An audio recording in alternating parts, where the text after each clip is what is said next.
Yeah, and then exactly. And then you're like, oh shit, I have to take responsibility and grow up.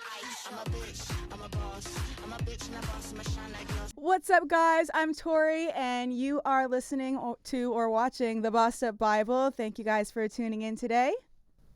And who are you, Missy? I am Caitlin, and we have a guest today. Dun, dun, dun, dun, our first guest. Please introduce yourself. Hi, everybody. My name is Natalie Shapiro. I am a licensed acupuncturist, herbalist, and women's health coach. And I have worked with Tori talking about women's health issues and all the problems of our society and everything that needs to be done to help women be and feel better. Yeah. That is something I need. Literally, this was just like, y'all already know I naturally just start talking about things that I'm passionate about. And she was literally doing my ear acupuncture, and we just started getting into a conversation. And I was like, dude, America and just the government and the medical system in general is literally set up to just like fuck with women from birth to death all the way through. So let's get this started. This is the perfect episode to come. Literally, we just did a mental health episode. Okay, yeah. Me shitting on the psychiatrist, but it's okay. It's fine. Yeah, literally, she just got off the psychiatrist couch today, and that was our last episode. Was like, we're usually here together, but she's on Zoom now because she has to go to her weekly meetings. I had to go to my weekly meeting at the psychiatrist for him to basically, he tried to tell me I was manic because he said that the story that I told about my life was too grandiose to be real. And then my parents were like, nope, that's exactly what her life is. And then he was like, oh, well, maybe you're not manic. Yeah, I mean, that's how I got started in my journey. I was diagnosed with manic depressive bipolar disorder when I was 16. And it was the beginning of questioning the system. So my dad had just died. My family was like in turmoil, and I was 16 and I was insane, as you already are at 16, like without your dad dying. Exactly. And so I go to this. So I kind of went through this period of doing like intense things, traveling to Europe by myself, just kind of really seeking, and at the same time being anxious and depressed. And so I went to the psychiatrist. I was 16 or 17, and he immediately diagnosed me within, I'm telling you, 5 minutes of talking to me. 5 minutes. So that's what happened to me. Yeah, I was exactly. like, wait a second. No. I was like, I don't think I'm manic or bipolar. It's like I'm a human being with a mind and with going through stuff. And so he gave me medication, and I immediately just threw it away. Yeah.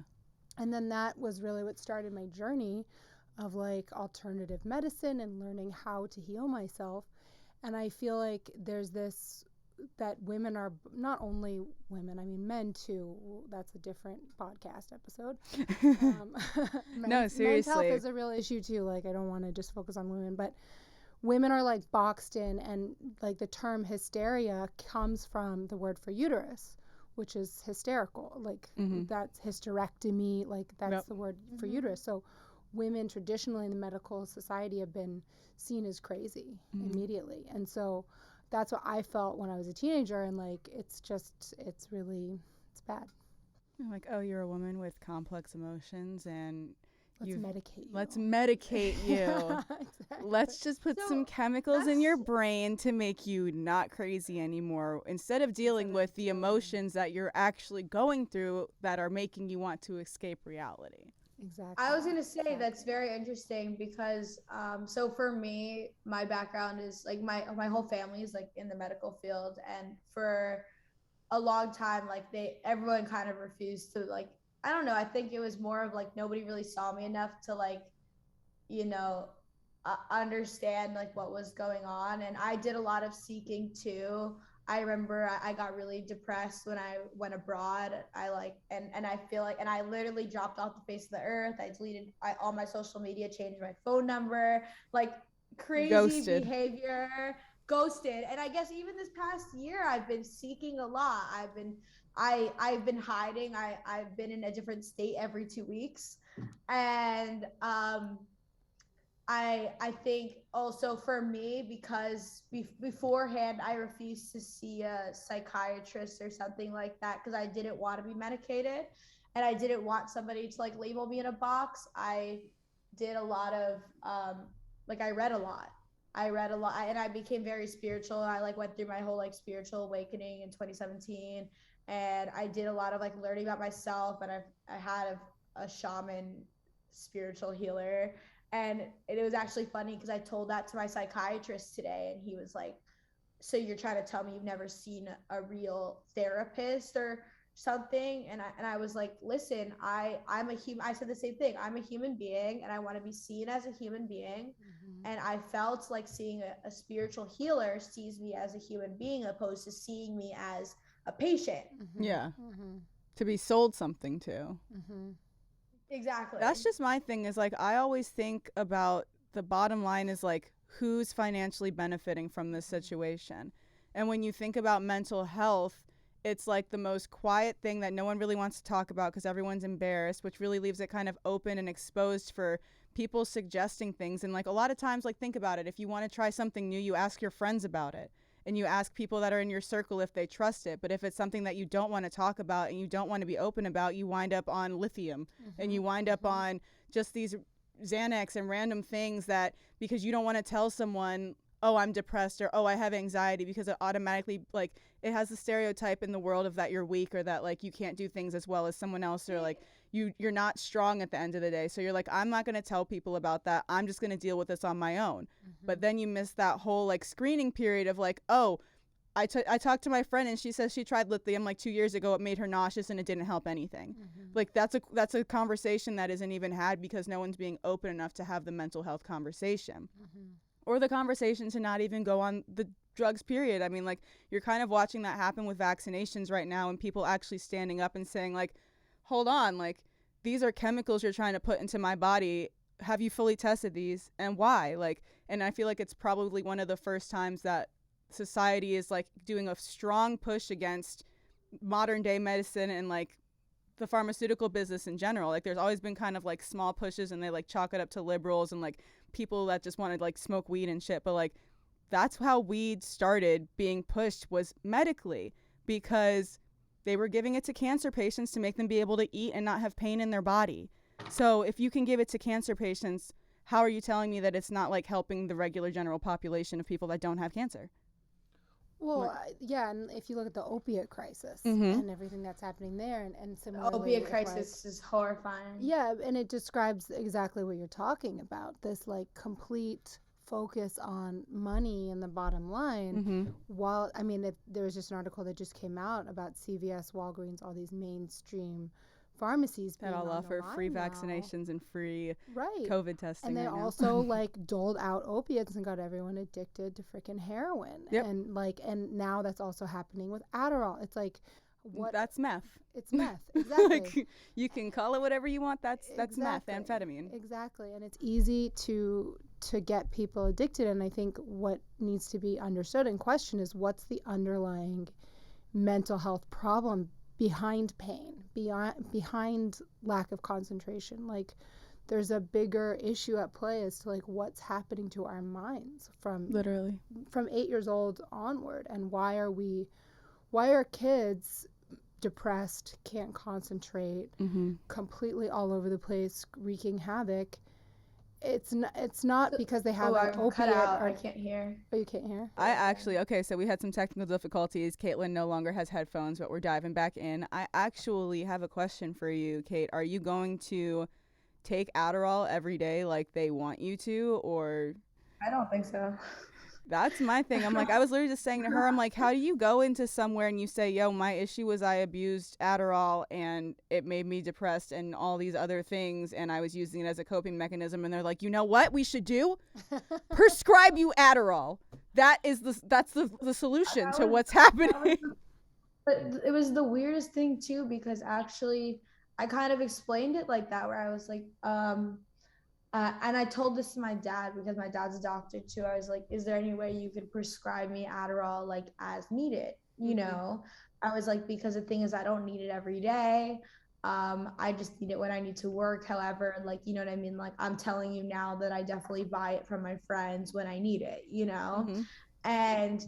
And they were like, oh, but then so I got into a fight with the psychiatrist. So he, like, today after, you know, he tried to say I was manic. And then my family went in and when they were like, she didn't make up a single, there was no lies told. Like, she'd be so creative if she came up with that story, you know?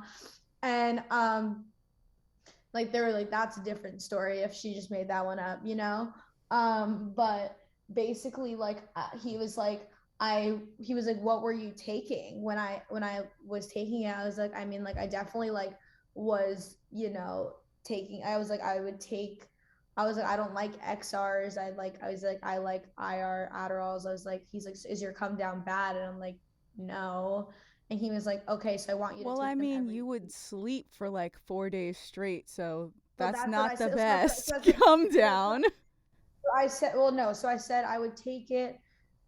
I was like, I would take it for like 3 days and I would sleep for like 4. So so like there's some sort of depression there. I was like, but also, like, you know, and he was like, okay, well, I want you to start taking it every day. And I was like, why? And he was like, well, it seems like you have a lot to do. And I was like, not every day. Yeah. And he was like, well, you know, like, I needed to, like, and I was like, so you're trying to tell me, like, it needs to be part of my, like, normal behavior. And I was like, I don't know about that. Like, Well, you know, that's and the like, thing but that then I felt about Adderall when I was prescribed it, because I've literally been diagnosed as ADD since the dawn of time, and my parents are hella holistic and never put me on anything. But like, once I started getting more into adulthood, I'm like, oh, like, did my parents fuck up not putting me on this? Maybe I would have been a more productive person getting more shit done in my life if I started taking Adderall. And then, are you still there, Kate? Are you fucking with things over there? Stop touching things. You're yeah, not you're not a technician. Stop touching things. We can see you and hear you. This is it. But yeah, when I was diagnosed with ADD, my parents didn't do jack shit about it. They said, sit down, and if there's something you need to focus on, that is what you need to do. And literally just by having open communication with my parents, like, yeah, of course there was shit that, like, my mind would wander, but they would literally make sure that I was in, like, the hardest, most interesting classes. And that's what got me through school, because before that, they would ask me, like, oh, why aren't you paying attention in class? I'm like, because it's boring. Like, they taught this yesterday and they're going over it for other kids and I don't need it to be gone over for me, so I'm talking to my friend. Like, that's very much what I said. So they're like, okay, we need to accelerate your learning then, because you're getting bored and that's why they think you have ADD and why you're talking all the time. But then literally when I actually became an adult and got it prescribed to me as adult ADHD and they gave me drugs, I would take it and then I wouldn't take it. And I was like, this is two completely like different versions of myself. Like, all my creativity is gone. All, like, my, like, spontaneous, like, energy is gone. Like, that's all completely stripped away from me. So it's very much like one personality or the other. Well, it's interesting. Everyone who's seen me on and off it is, I'm two different people. Yeah, and it's like we're like not accepting human beings as human beings. Like, we want human beings to be machines, and it's like, you're expressing the complexity of what it is to be a human. Let's medicate you so that we can understand and box you even more. And so you're like, more like everyone else. Exactly. It's like, there's a control thing happening. And that's, again, going back to women's health, because if you can control women, it's very convenient. You control the future, essentially, because you can't have a future without women having babies. Exactly, and we're facing an infertility crisis, and you know who's paying for these fertility treatments? The women. Well, the companies, Facebook, Hulu, Amazon, all of these companies, if you're an employee, they'll pay for you to get your eggs frozen. Why? Because they want you to work more. Yeah. You know, they're also paying for you to be on Adderall so you can work 12-hour shifts. Literally. I say this all the time. I've said this all the time. Okay, so I remember when I finished college, I said to someone, I am so happy that I never have to take an Adderall ever again in my life. And they said, you thought that you were never going to take an Adderall ever again in your life? That's and I was cute. like, why would I take an Adderall ever again in my life? And they were like, jobs. Yeah. So that was why I'm never getting a job, because if I get a job, and I think about how nuts it is, how people are like, you know, they're cracked the fuck out at some fucking job on this computer that it's not even their business. Literally. And like I'm like, and they're ruining literally their lives, and then drinking at night to sleep. Drinking at night and all weekend to try to ignore the fact that they hate their lives. Yeah. And it's like, why can't we be human beings? Like, why do we live in a society where we can't be human beings with complex emotions and support each other to learn, how, like your parents did, to learn how to deal with a mind that is complex and challenging? Like, that's being human. I mean, like, think about 100, 200 years ago. Like, people wrote poetry. Yep. And that was their job. Yeah.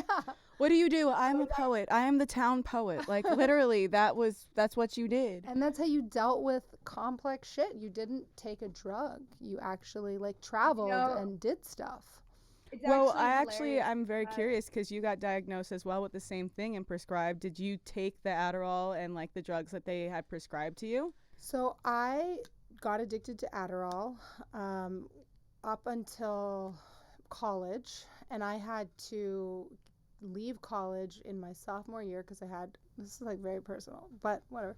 That's honestly what we do on here. It's as personal as you want to get. Like, she literally is like, I just got off the couch and they diagnosed me manic bipolar. Like, we're very open, so it's just as open as you want to be. Time from college too, if that helps. So I had like a breakdown in my sophomore year. I was completely addicted to Adderall, and I was like socially anxious. I felt like a robot. I was scared of people, like literally like paranoid, anxious, crazy. So I had to leave college. Like, I just couldn't. It was an expensive private college. Like, I just felt like, this is not cool. I need to take a minute. And then I ended up taking 2 years off. I got off all medications. I got off Adderall. I was prescribed lithium. Never took lithium, but for like a month, and then I was like, no, this is disgusting. Like, which is why when they said they forced Britney Spears to take it, like she was forced to take lithium, like that's crazy. Weight, it's a disgusting thing. So I took that for like very short time, but I got off Adderall, and that was a big like I crashed, and then I ended up moving to Thailand. And I moved to Thailand for an entire year, and I lived with a Buddhist family. And I grew up in LA in Bel Air. Yeah. Like hardcore Hollywood, materialistic, money, like all of it. The whole thing. And so I moved to Thailand, ended up living with a family from Myanmar who are refugees, lived on their floor. I was 19. And and then I for a year, and I got off everything, and like we were like meditating, and I was building an eco village, and my whole life started to change. I started meditating, did like 4 Vipassana retreats, came home.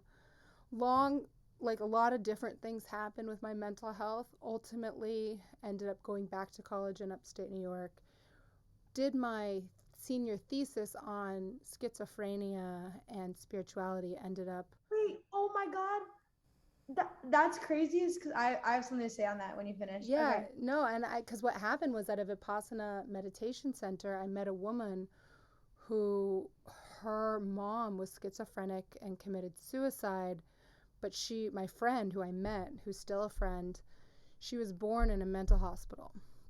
This was the beginning of my investigation into how fucked up women are treated. Wow. So she was raped multiple times, not my friend, my friend's mother, as a child. Developed schizophrenia at age 13. They never addressed the fact that she was fucking raped. Of course, no. That was not brought up. No, not it's not important. Not important. It's not a trauma or anything. No, exactly. But she's schizophrenic. So they medicated her, and they put her in institution after institution. And I made a film about her and her mother, her biological mother, and her biological daughter, who was my friend. Her daughter didn't find out the story. Her daughter was put up for adoption because her mom had her in the hospital. Yeah.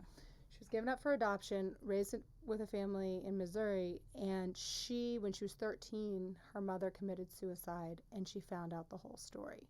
Her mother was a painter, and she had these incredible paintings of all of her personalities and just like insane stuff, and she was beautiful stuff, but scary. She was raped again multiple times in the institution, and heavily medicated, to the point the photos of her She's emaciated. It's just like, it's absolutely horrifying.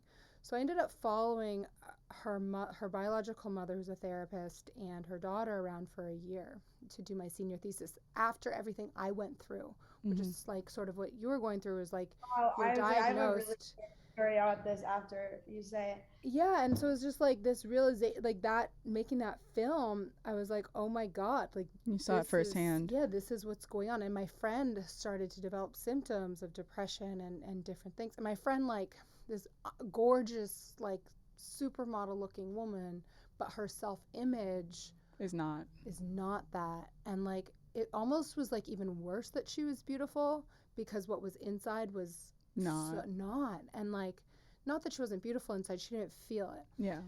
So that started my journey, and then I ended up moving to India. I lived in India for 6 years at an ashram, and that was really the end of my, like, forever end of any touch of medication, of Western medicine, because I learned in India, I studied a philosophy called Vedanta, which teaches you how to deal with your mind. Because when you're a creative woman, person, and you have strong emotions, it sounds like you do and I do, yeah, it's tough sometimes. You have to learn how to deal with it. It's not, medication is not the answer. Like lack of focus is not an Adderall deficiency. Yeah. Like that's not, your body's not born with Adderall. Exactly, it's not like you need more Adderall in your body to make it like function right. Like it's not. So you need meth. Yeah, exactly. Like you need speed. No, so like that was my journey, and now my whole mission is to kind of help young women specifically to be like, there are other options here, but it's harder. Like it is easier to pop a pill, but like long term. It's instant. It's you pop a pill and you feel better now. Yeah. But you don't feel better if you run out of that pill. Yeah, and like a year later when like you hate everybody and yourself, like it doesn't feel good. So yeah. What's your story? So, I have two stories here. One, I remember when I was in college, I was heavily going through my spiritual awakening, and I'm very intuitive. I'm basically psychic. I can see spirits. I can see all that stuff. And I thought, and the craziest part about it was the most I was seeing stuff, hearing stuff was when I was off drugs. I was sober for months. And so I started to learn that in my family, that it ran in the family, you know, and as it often does. And I took a class in college that was about spirituality versus is this mental illness or is this spiritual awakening? Yeah. There's a lot of court cases like that of like, oh, I didn't have a snap like I got. I took a whole class on it, and it was crazy because I honestly, and it was during that time there was a lot of like spirits around me. There was a lot of like that type of stuff. And it was the weirdest thing because I was able to write emails to my teacher being like, there is a spirit in my bathroom that has been haunting me and I cannot come to class, like literally. And it was like real. Yeah. And at the end, and it was crazy because I don't want to talk about what I wrote my paper on, but I channeled a 60-page paper that was about my spiritual experience and my spiritual awakening and every part of it, and coming on drugs, coming off drugs, how I sensed like how my spiritual development came across. And it was the weirdest thing because it was fully channeled through me. It was 60 pages. It took me 4 days. I didn't sleep. And I saw spirits pushing my fingers down. And it was so crazy. I remember I should have had an F in this class because I never went because I was so scared of it, because it was so relatable to my life. Because, you know, people would argue in the class being like, that's schizophrenia, or no, I see spirits too. Like, you know what I mean? But they were like bullshitting and you're like, no, I'm being for real. I was like, no, I actually see spirits. So like, I cannot come to this class and have somebody tell me that, like, you know, that I should go check because like I was reading like cases about people that sounded like me. Yeah. And I was like, that sounds like you just have trauma, you know? And I had a lot of trauma at the time. And I now realize that it was just projections of, you know, the things I was feeling or whatever. And it was crazy. I handed in this paper late, and it was fully channeled through me after I cried hysterically, and it was everything came out, and like it was like I healed the whole trauma, and it was the weirdest thing because I handed the paper in, and my teacher emailed me after, and I still to this day don't even have the courage to open it because I bet you she was like, this is my next case study. This girl literally, like, because I would write to her and be like, listen, like, this is my life, like, you know what I mean? I was like, I'm debating if I need to go see a psychiatrist, or if, because I was like, because everyone's, because it was when I started seeing angel numbers, I was seeing spirits, I was seeing, and people were telling me that I need to go get help, and like I've been going through my spiritual awakening since 2017, and like I was being able to like point out things or hear things or see things or know things that people didn't know, and people said I needed help, so I had no friends. And it was the weirdest thing because obviously now like angel numbers, all those things are like trendy and all this Literally. stuff, and I remember trying to convince people I'm not crazy, I'm not on drugs, like I'm like, this is actually the only time I'm sober, and you're trying to tell me that like the things that are coming through me are fake. I was like it was crazy. When I withdrew from school, I heard a voice that basically told me like, follow through with it, you don't need to go back to school, go, leave, follow your path, go. And I remember I flew to Miami because my family was in Miami at the time, and it was crazy because I tried to convince my mom. I was like, Mom, I think I'm going through like a spiritual awakening thing, and she was like, what does that mean? And I remember a girl came up to me with a shell, and you know how like they say that like spiritually attuned people, like, like their like guides will bring them messages, Yeah. and basically the girl was like, no, my friend says this is for you. It was like her imaginary friend. It was like, no, this is for you. My mom's like, you can't take a shell from a kid. And I was like, no, Mom, she feels my energy. Like there's spirits here that are watching me, and they're heavily watching me. And it's crazy because even to this day, I mean, I have a lot of problems, as you can tell. But even when I was going through a really dark time a few weeks ago, no, I guess it was a few months ago, my dad never sees his mom. His mom is dead. Like, she's been dead since I was younger. And my healer says that I'm very heavily watched over. And I have a lot of like spirit guides and all this stuff. And I know for a fact one of them is my mom's dad, and I can sense her a lot of times, and I know that like, certain sides of your body, like, your family hangs on.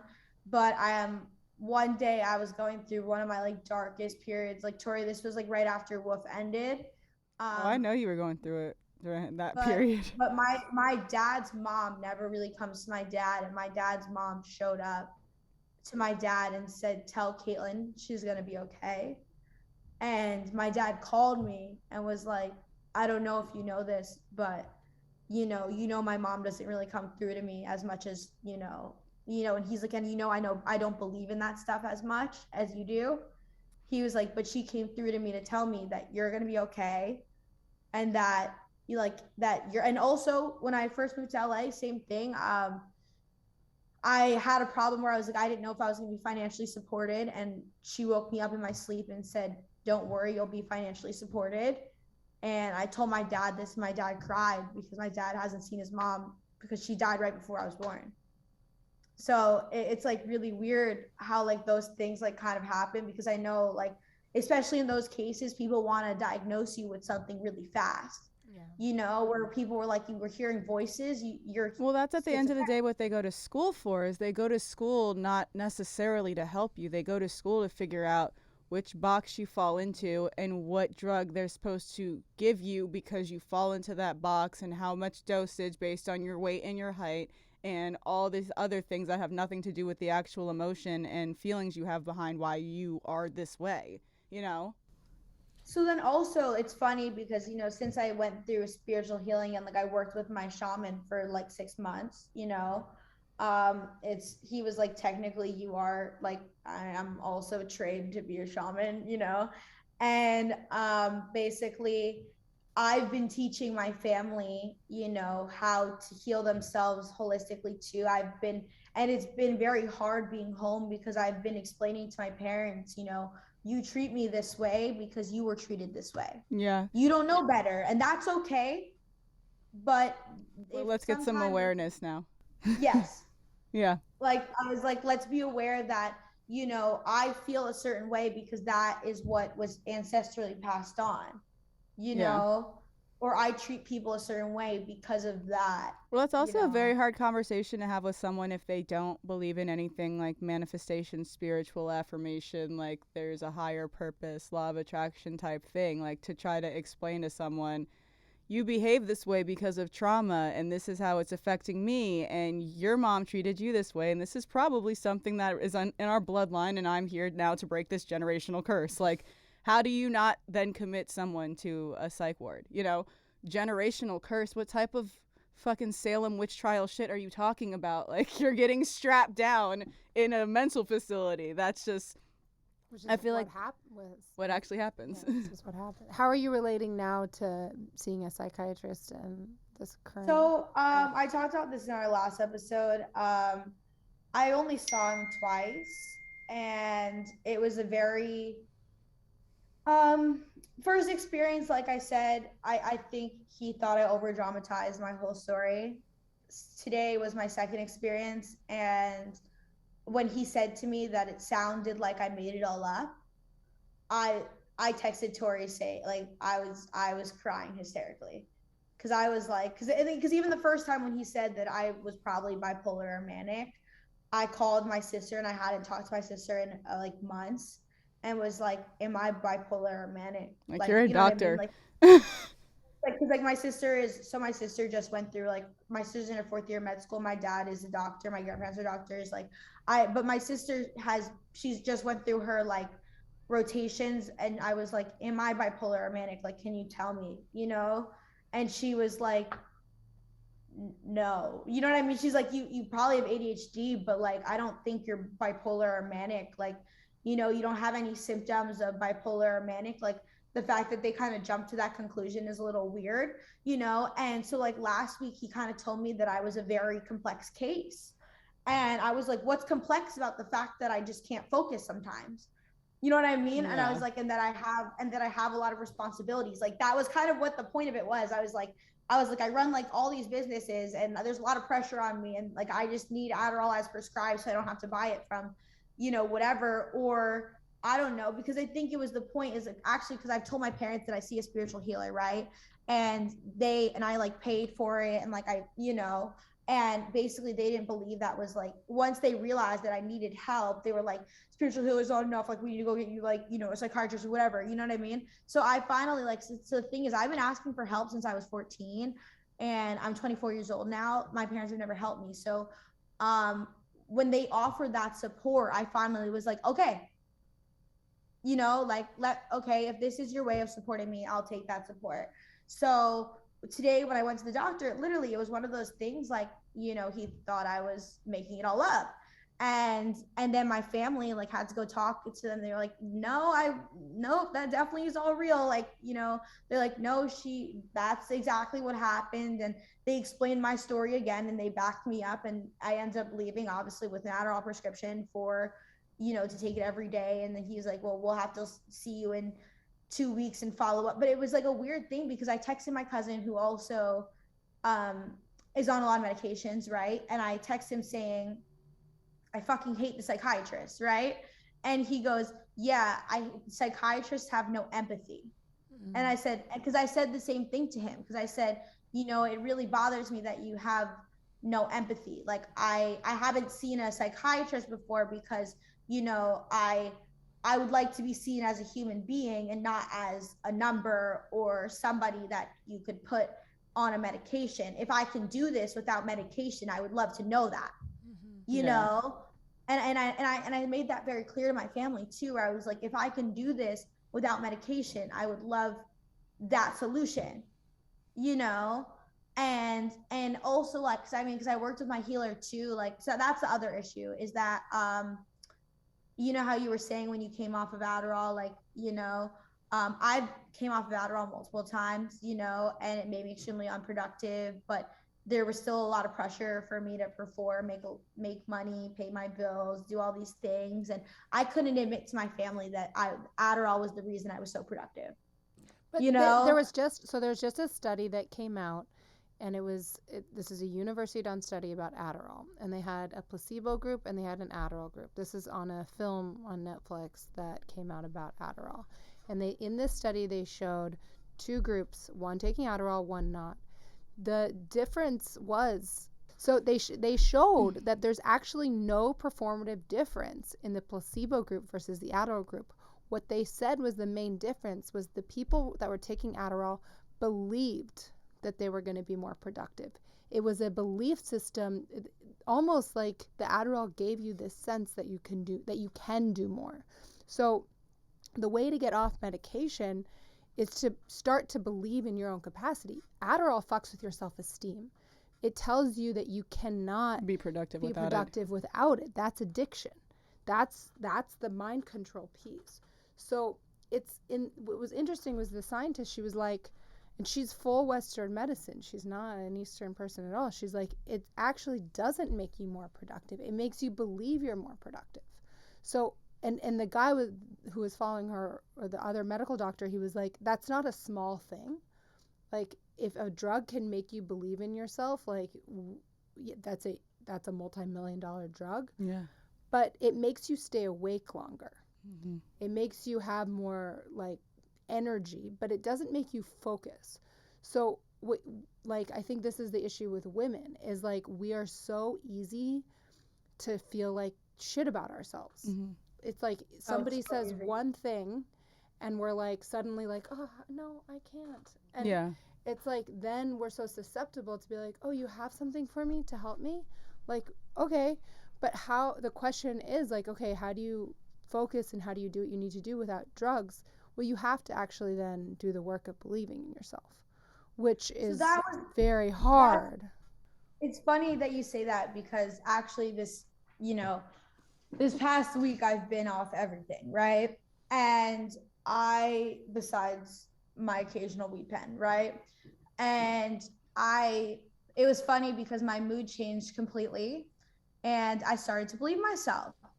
And I called my friend and said, this has been the weirdest week ever, because I started to realize, like, I'm that bitch, and I was like, either I've always been that bitch, or today I'm realizing I am that bitch. And I was like, I don't know, like, maybe it was the outside influence, or maybe it's finally that I feel supported or supported by myself, or the fact that I could be honest with my family or be honest with the people around me. But now I finally believe in myself because I can have that open conversation with the people around me about what I'm doing and why I'm doing it.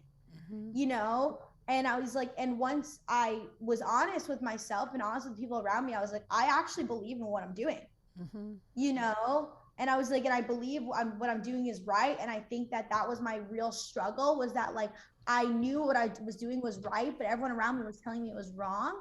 And I think that was where it was hard, and it was weird too, because actually explaining to the doctor, going back to like trauma, I explained to him a lot of my trauma, and it felt like it was like, you know what I mean? Yeah. It was not like oh my God, I'm so sorry that happened to you, or, like blah, blah, blah. And I kind of was like, but I had a very honest conversation with my family before we went to the doctor, because I knew he had to interview them, where I was like, listen, a lot of this I was like, I've done a lot of spiritual healing, and a lot of my pain is trauma. And I was like, and a lot of my pain is lack of support from you guys. I was like, so realistically, I feel better because you're here supporting me, and I was like, I was like, a lot of my pain is also the fact that I've been traveling around the world every week. And so I have no stability. And so I feel unsupported. Mm-hmm. I was like, even when there are people like, like Tori, or, I have other friends that it's like, they fully believe in me and they fully support me, but like, I don't feel supported because I'm not around that all the time, mm-hmm. And I kind of said that, where I was like, listen, like, I don't know if this is like something that should be medicated necessarily, or if this is just something I just need to talk about, you know? Yeah. And I kind of said that to him, where I was like, you know, at the end of the day, I feel like I go through the pain I go through because I have such a public platform, and I want to be honest with my platform, and say, hey, listen, you know, this is the pain I'm feeling, and this is why, and this is how I'm coping, you know. And because I know Tori asked me before this episode, how honest do you feel? How honest are you okay with being honest? You know? And I Yeah, said, because you we're know, like, at the end of the day, like, we have very real talks about life. And I'm like, before I just say, like, hey, like, such and such happened today, like, how honest do you want to be about your journey? Because a lot of your trauma and a lot of your stress that you go through is people knowing so much about you. So is this something that you, again, want to open this side of yourself up to the world the way you've opened other sides of yourself up, and that's caused you trauma? And at the end of the day, she was like, honestly, I need to talk about this because it's the most healing thing for me, is to actually talk about what I'm really going through, because it may help someone. And another thing I is think, like I think there's almost you have to look in the mirror and be honest with yourself about attachment to pain and what narrative that you're sticking onto. That when we, and I did this with myself before, like my own transformation, that I was attached to being a traumatized person. I went through this, I went through that, and it was like a wound I carried on my chest. It's like your badge. Like, It was 'cause my badge. I'm trauma. Like, one of my favorite sayings is, "Who are you without your trauma?" Yeah, and then exactly. And then you're like, "Oh shit, I have to take responsibility and grow up." Like I think a lot of this, and just kind of circling back to women's health, like what does it mean to move from being a girl to a woman? Mm-hmm. It means taking responsibility for your mental health. And a lot of these psychiatrists, they turn women back into children. Like, "Oh, are you You can help okay?" me. Yeah, like it's, and we do it to ourselves. I totally did that. And I think we have to like be honest with ourselves and be like, what kind of women do we want to stand for? Like, who do we want to be? And how strong can that narrative become? If we stick, I stuck to this narrative of trauma for a long time, and it did me no good other than justify my pain. So I think, there you are. So I think like a lot of this is the narratives that we tell ourselves. You spoke about manifestation. Mm-hmm. It's like we will manifest the storyline. And if I tell myself that I'm traumatized, I've been through pain, and I tell that to other people and repeat that storyline, That becomes who you that are. becomes the identity. And of course, you're going to re-traumatize. So I think it's important to share, but I think it's also important to consciously create a new narrative every single day and be like, To okay, release it. yeah, like there's a concept that I was introduced to called the hero's journey, which is about, like, comes from Joseph Campbell and the story of reemergence of identity. So this is a big part of women becoming women, of like, you know, you're 24. It's like you've been through all of this up to a certain point. Now you're at a crossroads. Like, who do you want to be in your next chapter? And that is deciding to take the narrative in your own hands. It has nothing actually to do with medication, because at the end of the day, you can take the medication, you cannot take the medication. The question is, what's going to make you feel more empowered? What's going to make you feel more empowered is going to make you more productive in a deeper way, in a sustainable way. If you're taking on all these businesses and this and that and that, and it's dragging you down, you know, your life is like a freaking flash. Like, it's not going to matter, whatever money, fame, whatever it is. So it's really making a decision. And I think in what I see in a lot of women, it's actually the question of womanhood and like what that looks like and what that means. And we have no, in our culture, we have no initiation. No. It's just like, I was gonna say, what is your initiation process? Because I realized that with myself, is that I have had, so I've worked a lot with men, and so I've taken on a lot of masculine qualities and a lot of like masculine leadership qualities. And I realized that what I really need to like work on is, you know, really embracing like my femininity. And I think that like OnlyFans, for example, was one of the things, like a step in the direction of like being like, I am a beautiful woman that can express myself, and I am an adult, and like all this, so I'm like curious what your shift was, from I'm a girl who feels all this pain to I'm a woman and I can take control of this, Yeah. myself. So my initiation, it was actually fairly recent. It was a breakup. So I was with my partner. I got together with him when I was 23, 24. And he became my like saving grace. And I love him to death. Glenn, if you ever hear this, I love you. And he knows that. He's like, I'm not shitting on him, me. I'm Yeah, like, no, but Literally. it describes how I gave all yeah, my right. basically what happened was from kind of putting all my faith in, well, first being patronized in a certain way by psychiatrists and all of these male, There's no way you'll know more than me.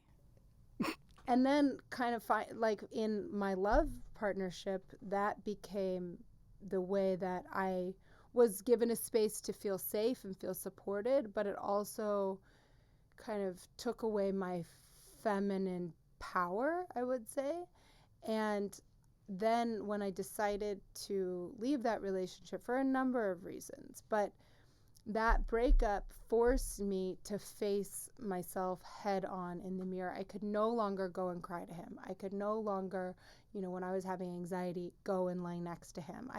I had to face my anxiety. And I remember I told this story, like, this wasn't that long ago. This was fairly recently. It was like 3 a.m. and I was like really head to head with my anxiety. And for 8 years that we were together, I always went to him. And I think I needed that. And I needed that safe space to get to the point where I am now. But it was like, you have to become a woman now. Mm-hmm. You have to deal with your mind. No man is going to do this for you. And it was like, I thought I was going to die. Like, literally, I thought I was going to die. And at the same time, my mother was diagnosed with cancer. So, like, my feminine leader, matriarch, was like, oh my God. In jeopardy. In jeopardy. I was like, this is me. Like, it is just me here. My partner is I am, it's just me. And it was like that moment of, there's a verse in the Bhagavad Gita that says you have to lift yourself by yourself. Like, that's the thing. It's like, as soon as you realize that no one else is going to do the work but you, whether you're a man or a woman, that's the initiation. It's like, no pill's going to help you. Like, whether it's Adderall, whether it's lithium, whether it's pot, whether it's whatever. Whether it's a man, because I Or a even realized man, that or me and whatever. Tori had this conversation recently, actually, is because I started to realize that it was like once I came off Adderall and stuff, I started doing exactly what I hated seeing in other people, like relying on guys. Yeah, it's like always believing, Oh, it was or it's your following, or it's money, or it's your beauty, or it's whatever, your body. It's anything that you believe outside of yourself is going to make you happy. That's the lie of our society. And so I think for me, the initiation was like, oh shit, this is up to me internally. So my joy and my beauty and my power and my career and whatever is an internal game. And that was the moment of like, this is womanhood. And that's also when you can transition into motherhood. Mm-hmm. Because you can't truly, and a lot of people have kids who aren't transitioned into who are womanhood, girls having girls, and that's, I mean, I have a lot of those patients.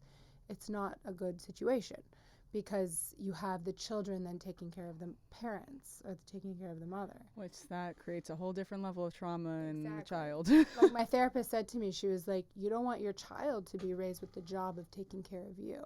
Yep. Figure your shit out and become a woman. And so now it's like, so what happened to me was like, I started investigating what it means to be a feminine woman, not in the feminist way, not in be a CEO, that stuff, what it means to be in your feminine. So I ended up finding a movement practice, actually, a non-linear movement practice that I share with most of my patients, my female patients, and it's about getting into the body. So the masculine is very much in the head. And that's where I was in my sort of past life. It was like everything was here. And that's where Adderall is. Literally. Literally, like you're just here. And I realized I was like a bobblehead. I was just so disconnected from my body. So I started this femininity journey, which was all about embodiment, feminine embodiment, which a lot of people now are talking about. And it's really about dropping out of the head and dropping into the body and getting connected with how you feel. And when you get connected with how you feel, if you feel like that negative energy about something, it's having the courage to say no, as opposed to the mind being like, yes, I can do that, yes, I can do that, yes, I can do that, and then being so overwhelmed that you crash, which sounds like kind of what That has sounds happened. like me. I was Yeah, like, because I said that this week where I finally said, you know why I feel better is because I've had the courage to stand up for myself to everyone and say exactly. no, And say can't do that. no. No, I will not be there. No, I will not be doing that. And having, and like it felt so much better because I was like, wow, I think I was scared of people being like, no, this is your responsibility. But like everyone was like, no, it makes sense. Like you need to take care of yourself because if you don't take care of Exactly. yourself, we don't have a business. Literally. You know, like, And that's feminine power. That's saying, how do I feel about the situation? And am I going to do stuff that makes me feel bad? If I do things that make me feel bad, I'm going to need to take a drug because I don't want to do it. Yeah. So therefore I have to take a drug to motivate me. But if you feel aligned with your life, if you do things that feel good to you, like what your parents did with you, is like, if you're taking classes that you feel really good about, there is such a thing as internal motivation that drives your concentration, the capacity to focus, that you're interested and you feel good.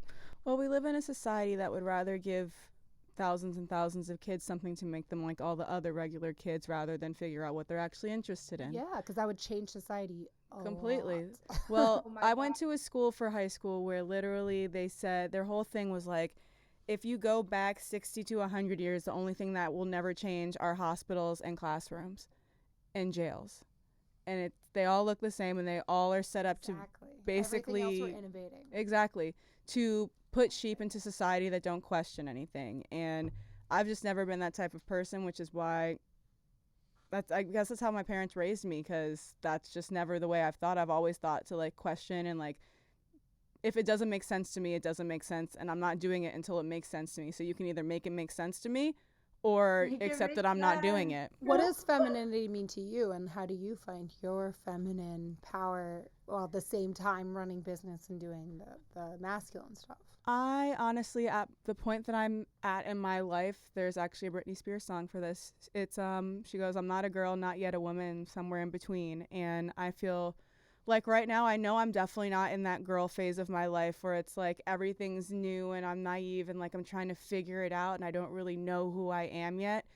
But I'm still like, I'm about to turn 27 on Saturday. So I'm nearing my 30s. Like I'm very much coming up on the time when you are supposed to be a woman and have that shit figured out. And I feel like every day I take a step in the direction of figuring myself out more and feeling just like, I feel like being a woman is being at home in your body and understanding that you are in the world but you are not of it, and not necessarily trying to adhere to any type of anything too rigid, because like I feel like feminine energy is so moving and so flowing like the ocean. Like a lot of society sets you up to be very rigid, and like you eat breakfast at 8 every day and you eat lunch at 12. Like there's days where I don't eat until 4 p.m. There's days that I eat at 8 a.m. because I'm hungry. Like I feel like being a woman is just embodying who you are and what you truly want and what you want for yourself and your future, because the most clarity that you can have is knowing what you want, because then I always tell people, like, no one will try to convince you to do something if you stand clear on what you want. Like people even to this day, like, oh, do you want to, something as simple as, do you want to go there for breakfast? No, I don't want to go there. No one's going to be like, oh, but the food's good. Like, oh, I went there last time with my mom. Like, you already made it very clear, like, no, I don't want to go there. If you go, I don't know, maybe, then people start trying to persuade you. They start trying to tell you all these things that you should do. So I've always been like, no, yes, like, if I want it, that's what I want. If I don't, that's what I don't. And there's nothing you can say to me otherwise unless you can make it make sense. Like, that's my parents always reason things with me. I want to stay up longer. No. Why no? Me as a kid, why? My parents, we hated the word why. That was your favorite word, why? Why can't I do this? Why can't I do that? My parents would be like, okay, You have to wake up at 7 for school. You're going to be too tired and you're going to fall asleep in your class. That's why you can't stay up any later. Oh, that makes sense to me. It wasn't just, my parents never did the our way or the highway type thing. They always talked to us like adults, that they wanted us to make our own decisions and understand why what they were telling us was the right decision, and never to just blindly trust adults, and never to just blindly trust authoritative figures. Like, never. You always should understand where it's coming from. But we are rounding up on an hour. I love the hell out of you. I've loved this conversation. I love how open you have been, Kaitlyn. This has been an amazing discussion. I hope this conversation helps a lot of people. Natalie, where can people find you? Come back, because I want to continue this. I know. I feel like we just started. Right? Literally. That's why I love this. Like, I love talking to people. But let the people know where they can find you, and if there's anything that they should know that you have coming up for yourself right now. So you can find me. We'll have you back. Yeah, I want to come back for sure. I'm on social media, just started on social media because I was living in an ashram. Natalie Vitality is my Instagram, and I work as an acupuncturist at Innate Love Wellness, which is where I met Tori. I have to have Dr. T on here too. I know. Literally, I was talking to her about it. Yeah, she's also a powerhouse woman and runs just like an incredible healing space. And then I also do Zoom sessions for life coaching and women's health, which I'm developing more and more. And really, like, for what you're talking about, this moment of transition where it's like, kind of that crisis. Yeah. I've been in life crises in my life, and I know how it is just, you feel like the ground is being taken from you. And all I can say is, like, that is the moment of, like, transformation, and that is the moment of growth. And we have to, like, and we cannot do it alone. So, like, my passion is to work with women when you're in that moment so that you can actually use it. It's such fertile soil for your growth, especially if you're as spiritually attuned and awakened. You can grow, like, those crises, just that's when you can grow exponentially. So that's really my passion, is kind of being an alternative source of support. And I do herbs and food and fitness and life coaching. I don't do medication. Yeah. Perfect. I love that. Perfect. So we will share your information on our page also. Awesome. Thank you for coming. We will continue this conversation because I had a great fucking time. Yeah. Thank you so much, Natalie, for being here. Thanks, guys. Thank you guys for watching the Bossed Up Bible. Thank you for being our first guest, and we will see you guys next week. Yay. Bossed Up Bible. I'm Kaitlyn. That's Tori. You know where to find us.